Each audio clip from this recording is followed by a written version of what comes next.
Greetings, welcome to another Genshin Impact video. Today we are hunting the Oceanid, whatever its real name is. Yeah, we'll just leave it as Oceanid. As you can see, it is located all the way over here, in between the two, in between Mondstadt and Liyue. And you can actually literally bump into it if you go around exploring as you're entering this new area.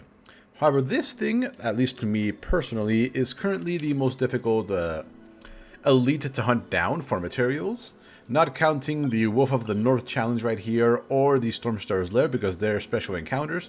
This one actually regenerates. And the reason for that is that because we don't actually fight this thing on its own. It actually just floats around the arena and summons a bunch of little minions that are water-based that come and attack us in various forms. And that is what makes this fight a little challenging for me, at least, who doesn't have any 5-star characters or any other characters other than the free ones that we can currently acquire at this very moment.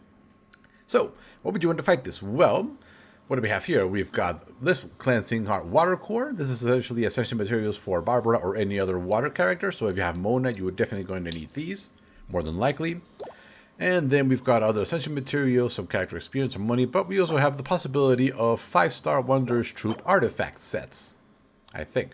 Pretty sure that includes this entire set. Now the Gladiators Finale is the one I'm really after because as you can see, if they use a sword, claymore, or pole, it increases normal attack damage by 35%. Now in my case, my little Xiangling here I use her mostly to spam normal attacks all over the place.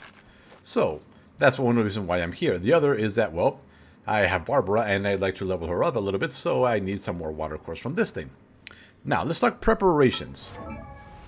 Now, the team I'm going to use is Xiangling, Amber, Kaya, and Lisa. All of these 4 characters are essentially free.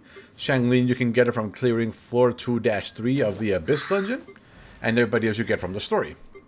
Now, just like we're dealing with pretty much anything that is wet, Lisa is going to be excellent for dealing lots of elemental mastery damage. And that is essentially what I have here. Let's see, trigger an elemental reaction, which is going to be the entire time because all of our enemies are water-based. We'll increase our elemental damage by 10%. Well, 16% actually. And then for artifacts, she's still using the instructor set, which makes it so that when we use her E, that has a very short cooldown. As long as we don't use the charged up version, we get another 120 mastery. And yeah. Xiangling, I only have a couple set of the Gladiators Finale, and other than that, I just pretty much give her anything that increases her attack, as you can see. Now, let's talk about Amber. Right now, we are using this, and it's one of my favorite builds because I use her to take down Ruin Guardians and anything that has a giant weak spot. However, the enemies we are going to be attacking here do not have weak spots, so we are going to switch out that bow for the Raven bow, because as you can see, increases damage against enemies affected by Hydro, which are going to be what we are fighting 100% of the time by 12%. So 12% extra damage is definitely not bad. And it's got 239 attack compared to our 216, but this has crit damage. This has actually higher base attack. So, switch it out. And then for if I would have to increase this charge attack crit rate and 2-piece attack. It's basically a set I have her wearing the entire time. Nothing too special there. Now, Kaya is only here really if we are surrounded by the enemies, although there aren't that many, they can surround you, to freeze them with his, what do you call your ability? With his Frostgnaw. Now, this thing, as you can see, has a very short cooldown, and that is going to be crucial because the enemies can surround you, and a couple of the enemies will deal lots of AoE damage, so him freezing them around, or being able to freeze them along with his Glacial Watch, which will do the same thing, is very nice for taking a break from the battle. And lastly we have Lisa, who as you can see I have upgraded her Violet Arc to level 2 and her normal attack to level 2 as well. This means that a fully charged Violet Arc now deals, as you can see, a boatload of damage if we can get the 3 stacks on them, which isn't too hard considering that because she is ascended, our charged normal attack that hits anybody will apply 1 stack of Violet Arc, so we can actually use it without using the E ability. And for her artifact, we have the exact same thing, the instructor set. We already went over that. So yeah, but we're not done yet. As you can see here, I've made finally potions. So as you can see, we have 2 types of potions here. We have a defensive potion that increases our Hydro resistance by 25%, because all the damage we're going to take is Hydro.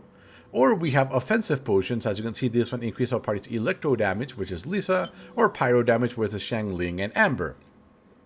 Now, I am not sure if you can stack a offensive and a defensive potion. We are going to try that right now. And as you can see, they last for 300 seconds, which I think is 5 minutes, which should be more than enough. So let's start with this fire potion here. And down there we can see that we have the little buff over there. So now let's drink the hydro resistance potion. And nope, they do not stack. Okay, so you can only have one potion effect at a time. So how do you get here? Well, you can either go to here to the Hidden Palace of Zo, or which is up on higher elevation, which I would recommend.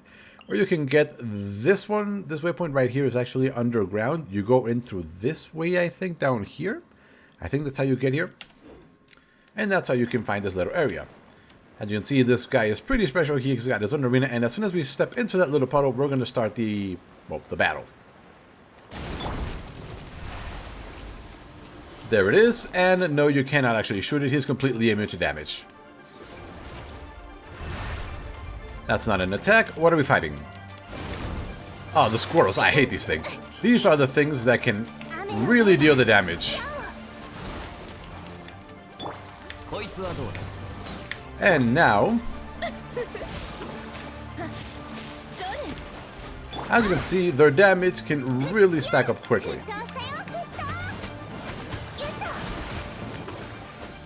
Okay, that's one wave. We gotta deal with 6 waves, I believe.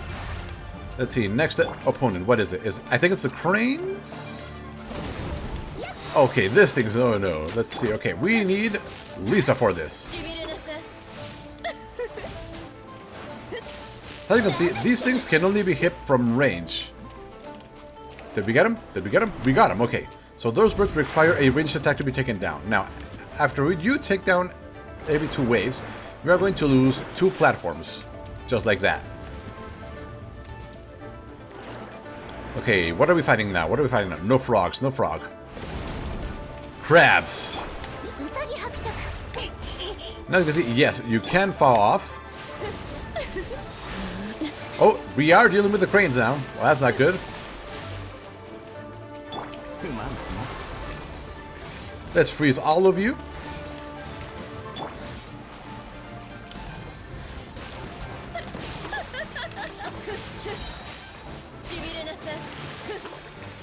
Let's do a bit of healing up. So far, so good. I have my croquettes here. Delicious.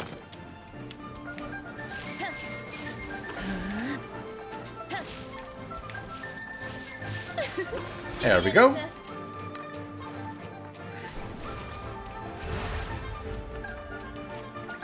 Okay, now what? Now what? Okay, the boars. The boars aren't too difficult, but that thing over there is annoying. So, let's get care of both of these at the same time with this. As you can see, this pudgy thing is super annoying.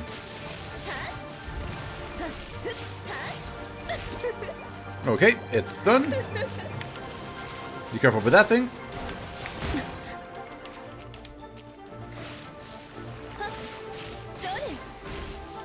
Let's not lose sight. Let's summon another clone.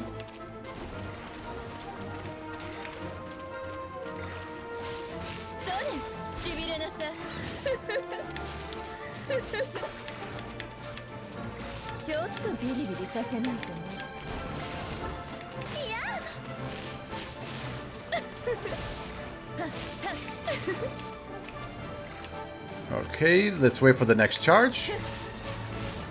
Here.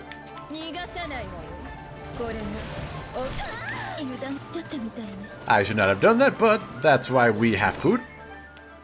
We have a delicious cooked egg here.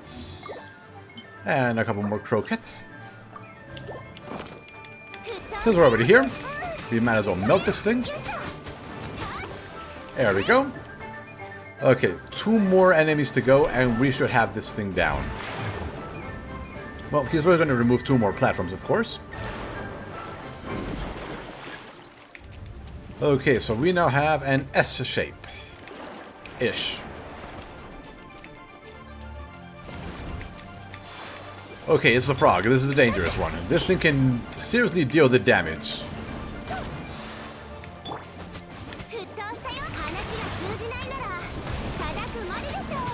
And we have squirrels. That's not good. As you can see, this frog lives quite a lot. Run away, run away, run away from that thing. And we did it.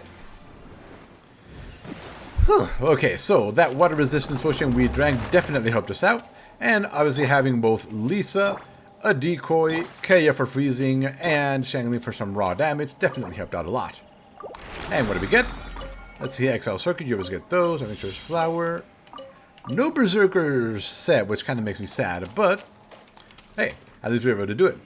So as you can see, proper preparation will definitely make this fight a lot easier. Having a decent leveled up Electro Element character will definitely go a long way. Because with that, you can definitely hit multiple enemies at once. So I'm pretty sure Fischl will be an amazing character for this fight because she can lay down Oz and resummon him if she needs to. And it took us exactly 5 minutes to take down that boss because our potion just went away. So anyway, thank you for watching. Hopefully you found this useful. And we will see you next time.